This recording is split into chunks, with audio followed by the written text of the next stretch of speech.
तो आज हमारे क्षेत्र में जो अपने नए युवाओं को प्रेरणा दे सकते हैं, ऐसे लोग हमारे बीच में उपस्थित हुए हैं।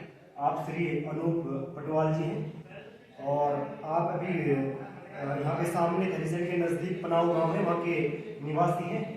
और दूसरे हमारे बीच में सदानंद बौड़ाई जी हैं। तो आप बैजलो के नज़दीक आपका गांव है, पंजरा के आप निवासी हैं। तो मैं आप सभी का को पहले तो बहुत बहुत शुभकामनाएं देता हूँ कि आप हमारे नए युवाओं को एक प्रेरणा के स्रोत के रूप में काम कर रहे हैं। और मैं आज सूक्ष्म शब्दों में कि आपसे जानना चाहते हैं कि हम अपने क्षेत्र में अपने नए युवाओं को कैसे प्रेरणा दे सकते हैं।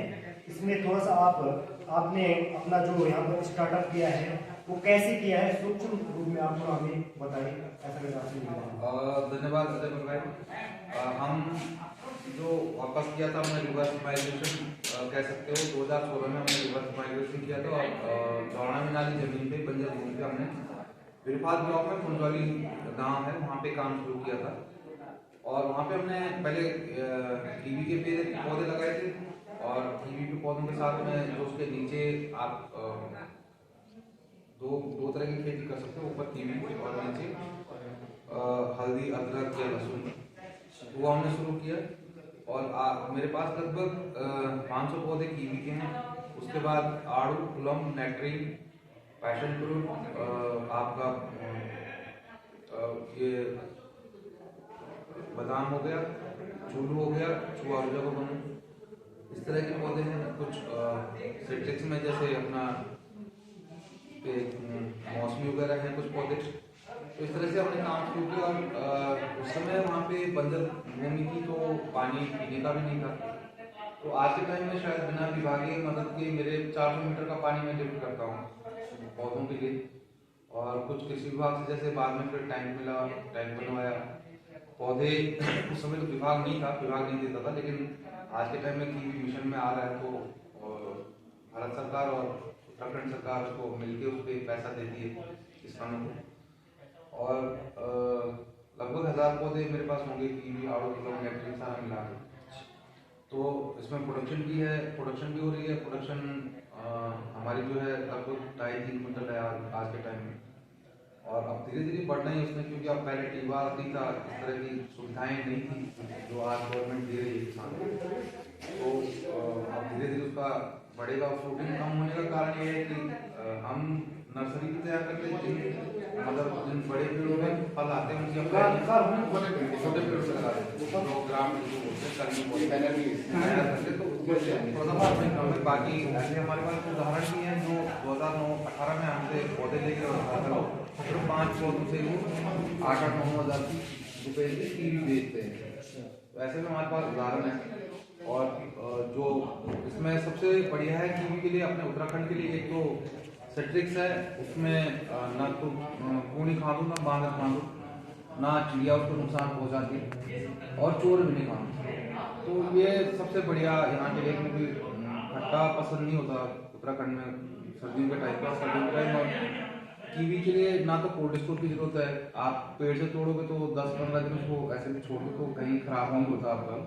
थोड़ा सा वेट जरूर कम होगा उसके बाद 10-15, क्योंकि उस समय क्लाइमेट ठंडा होता है और उतना वाष्पीकरण नहीं होता किसी भी फल का। तो 15-20 दिन बाद जब पड़ा रहेगा तो उसके बाद थोड़ा सा सिकुड़ना शुरू हो जाता है, उसका पानी निकलना लगता है, तो थोड़ा सा वजन कम हो जाएगा। जैसे आपने 20 किलो तोड़ी तो 19 किलो हो जाएगा 20-22 दिन बाद। लेकिन कोल्ड स्टोर वगैरह के बिना भी आप रख सकते हो और ट्रांसपोर्ट में इजी है। अगर आप कहीं ट्रांसपोर्ट भी करना है तो आपने छोटी पेटी बनानी है, ट्रांसपोर्ट करवा सकते हो। जैसे बाकी चीज़ फलों के हमले, आड़ू के लिए, प्लम के लिए, उसमें गर्मियों का सीज़न होता है, बरसात होती है, तो तोड़ के आपको तुरंत बेचना होता है। या हम स्ट्रॉबेरी सिर्फ 48 घंटे तक रहती है, उसके बाद खराब हो जाती है, होना शुरू हो जाता है, मेल्ट होना चाहिए, मतलब खराब हो सड़ने शुरू हो जाती है।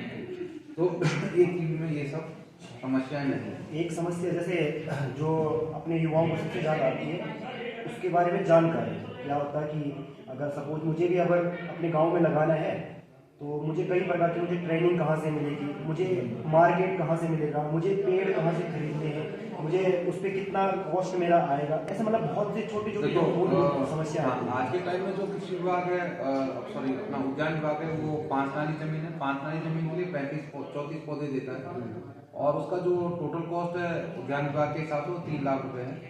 उसमें आपको घेरबाड़ देती है, मतलब चारों तरफ चैन फेंसिंग होती है, 4 फुट की चैन फेंसिंग होगी और नंबर 2 उसके लिए टीवार देता है। टीवार की जो जमीन से और हाइट होगी जमीन से ऊपर वो 6 फुट होगा और 6 फुट की उसकी 5.5-6 फुट की बाएं होंगी, जिसमें 6 तारे आप डालेंगे और उसके बीच में एक पौधा जाएगा कीवी का और वो दाएं बाएं 2 तरह उसकी टहनियाँ जाएंगी।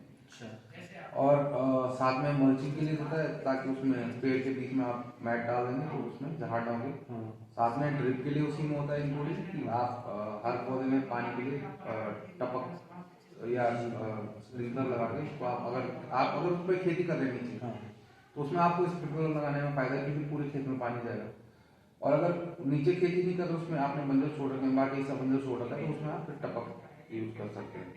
लेकिन अगर उसको बंजर छोड़ने की बजाय उसमें हम हल्दी अदरक या बाकी ऐसी फसलें उसमें डालें तो बड़े आराम से हम काम कर सकते हैं, या बड़ी इलायची है इस पर भी काम कर सकते हैं। एक चीज जानना चाहती है, ये जो आपको आज हमारे गढ़वाल में कहा भी जाता है उत्तम कृषि मध्यम बांध की जाते कि कृषि और उद्यान सबसे बेहतरीन चीज है। तो इतना बड़ा आपके जो मंथन किया है कि अपने क्षेत्र के जो बंजर हो रहे हैं खेतों को मैं उनके लिए क्या कर सकता हूँ, जैसे आज हमारे प्रधान सेवक का भी एक मंत्र है कि हमें ऐसे युवा चाहिए जो नौकरी लेने वाला नहीं नौकरी देने वाला। ऐसी सोच आपके अंदर कैसे पैदा हुई? अजयमल भाई, जो हम 2015 में चकबंदी से जुड़े थे और मैं एक चकबंदी सदस्य में, तो एक गणेश गरीब जी हैं जिनका हमने एक सपना था उनका, बूढ़े हो गए आज 85 साल के बेचारे और अपनी जवानी में आए थे 40 साल की उम्र में उन्होंने दिल्ली जैसी जगह छोड़ के अपना मकान बेच दिया और एक चकबंदी का प्रयास हमने शुरू किया था लेकिन वो वहीं का रहा। लेकिन हमने उसको उनके सपनों को एक पंख देने की कोशिश की है कि उनके सपनों को धरातल पे कैसे उतारें। तो उसका मेन ये था कि पहले मेरे को कुछ उदाहरण देना पड़ेगा कि अगर चेक हो गया आपकी एक जगह आपका चेक होगा, ये खेती आपकी एक जगह होगी, सामने एक जगह आपकी खेती होगी तो आप कितना बेनिफिट होगा उससे। तो उसी को देखते हुए हमने ये काम शुरू किया था उसमें और आज वहाँ पे फ्रूट भी आ रहे हैं और आज हमारे साथ पूरे उत्तराखंड से बहुत सारे युवा जो जुड़े हुए हैं, युवा साथी कुछ गवर्नमेंट की मदद से कर रहे हैं, कुछ इंडिविजुअल कर रहे हैं, जो 5 पौधे 10 पौधे भी लगाने वाले भी हैं। तो बहुत सारे युवा इस तरह से जुड़ रहे हैं आज के टाइम और मुझे आशा है कि आने वाले टाइम में बंजर इस तरह से आवाज होंगी, लाइन भी रुकेगा, बहुत रोजगार भी होगा और पैसा हमारे पास है तो शिक्षा और स्वास्थ्य तो अपने आप आ जाते हैं। अगर मैं उदाहरण दूँ दिल्ली जैसे शहरों का, जब हम नब्बे में गए थे तो उस समय कॉलोनियाँ थी, वहाँ भी बिजली 400-400 मीटर लंबी तारे ले जाते हैं लाइट के लिए लोग, तो वहाँ शिक्षा स्वास्थ्य कहाँ होता। तो एक अच्छी कॉलोनी की बात करता हूँ मैं, अगर उत्तम नगर जैसे एरिया या थोड़ा कॉलोनी या इस तरह से लोग गए थे तो वहाँ पे 400-500 मीटर लंबी तार ले जाते थे लोग, तो वहाँ पे तो डॉक्टर दिखाई नहीं, शिक्षा स्वास्थ्य वहाँ कहाँ, वो भी तो 5 किलोमीटर 10 किलोमीटर दूर भेजे। तो जहाँ पैसा होगा, जहाँ पे लोगों को लगता है किसी भी अर्थव्यवस्था जहाँ पे अच्छी होगी जिस क्षेत्र की, वहाँ पे शिक्षा और स्वास्थ्य दोनों अपने आप पहुँच जाती है, बाकी सुविधाएं वहाँ पहुँच जाती हैं। यहाँ पे लोगों के पास अगर 1000 रुपये या 1500 रुपये रोज के खर्च करने को होंगे तो डॉक्टर और ये सब चीज तो अपने आप आ जाएंगे। लेकिन जहाँ पैसा खर्च करने के लिए नहीं है लोगों के पास तो वहाँ पे कोई भी नहीं जाता, ये सब सुविधाएं नहीं उपलब्ध होती हैं। सुविधाएं वहीं उपलब्ध होती हैं जहाँ पे लोग सक्षम है उस चीज को खर्च करने के लिए।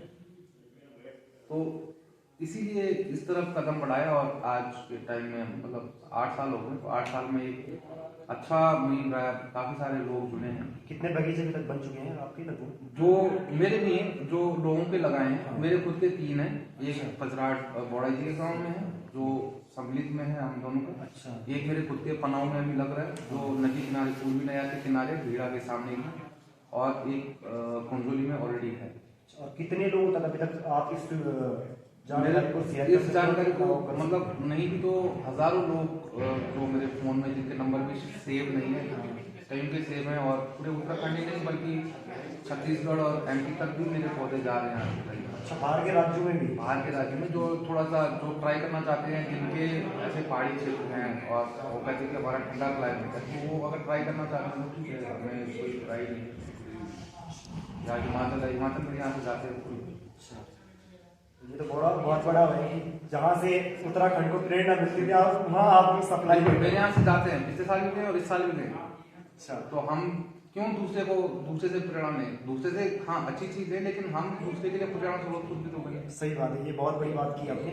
और दूसरा मेरा एक वो होता है कि मतलब आजकल के नए युवाओं की जो सोच है ना, आपने कहा कि एक बगीचा बनने में 3 से 5 साल लगते हैं। बिल्कुल। आज के युवा चाहते हैं कि हमें एकदम से कुछ चीजें मिल जाए। आपने नहीं। देखा भी होगा कि ऐसी चीज, लेकिन उन्हें आप क्या मैसेज देना चाहते हैं? एक देखो, बागवानी एक ऐसा क्षेत्र है कि इसमें लंबी इन्वेस्टमेंट है, आपको इंतजार करना पड़ता है। अगर वो लोग सोचते हैं, अगर मेरे माँ बाप ने हमें पाला या आपके माँ बाप ने पाला, आपकी उम्र कितनी हुई? अभी मेरी 25 साल है। 25 साल है। आपने कितना कमा के दिया अपने माँ बाप को? अभी कुछ नहीं, कुछ नहीं दिया ना। तो आपको पेड़ को सिर्फ 5 साल पालना है और वो आपको अर्निंग शुरू कर देगा। तो आप 5 साल पालना है। हमारे माँ बाप ने हमें 20-25 साल पाल के बड़ा किया, खर्चा किया हमारे पास, सब चीज किया, खिलाया पिलाया, लेकिन हम 30 साल बाद भी उनको 5,000 रुपये दे रहे हैं महीने के, मान लो। तो अगर 5 साल आप पेड़ को पालोगे तो वो तो लाख रुपए दे देगा आपको। अभी तक आपने जो ये अपना व्यवसाय है उससे अर्निंग कितनी की होगी लगभग? नहीं, ये तो शायद मतलब मोटे मोटे तौर पे आप बता सके। बट ये है कि जितना हमने इन्वेस्ट किया था उतना हमने शायद इस साल आ जाएगा, नहीं तो अगले साल आ ही जाएगा। फिर भी कितना किया था, मतलब थोड़ा अब ये बता सकते हैं, मैं छोटा सा आंकड़ा आप बता देते तो उससे आप अंदाजा ला सकते हैं कि अगर मैं एक किसान हूँ कि मेरी बेटी विदेश में पढ़ रही है, अभी ग्रेजुएशन कर रही है, तो अच्छा उससे अंदाजा आप लगा सकते हो। बाकी ठीक है, दाल रोटी चल रही है, हमको दाल रोटी खाने वाले लोग हैं रोज। ऐसा भी नहीं है कि भाई ऐसा आराम की जिंदगी यही से गुजारी थी, मिट्टी में पैदा हुए, मिट्टी में सबने मिलना है। लेकिन हाँ ठीक है, जैसे चल रहा है, दाल रोटी चल रही है, बढ़िया है। पहले बस में चलते थे, आज 4 पहिए पे चलते हैं, दूसरा कुछ नहीं कितना है। बहुत बड़ी बात है। दूसरा एक मेरा होता है कि सर हम लोग जैसे सपोज हमारे यहाँ के नए युवा करना चाहते हैं कुछ, जी, तो क्या आप उनको ऐसा मतलब ट्रेनिंग दे सकते हो? बिल्कुल हम ट्रेनिंग दे सकते हैं। ये पेड़ कैसे उनको देखना है, कैसे उनकी देख रेख करनी है। आप मेरे बगीचे में आ सकते हैं कभी भी। आप फोन पे अगर हेल्प लेना चाहें, फोन पे ले सकते हैं। पंचोली में आ जाइए। अगर मैं यहाँ थलसेन ब्लॉक में उपलब्ध हूँ, अपने पेड़ा वाले बगीचे में अभी जो लगी है, अगर वहाँ पे कोई आना चाहे तो मोस्ट वेलकम, मुझे कोई दिक्कत नहीं है। रात को 10 बजे फोन करो, सुबह कर लो, हमें कोई इसके लिए कोई दिक्कत नहीं है। कभी भी आप कर सकते हैं और कभी भी जानकारी ये सब दे सकते हैं। बहुत बहुत धन्यवाद।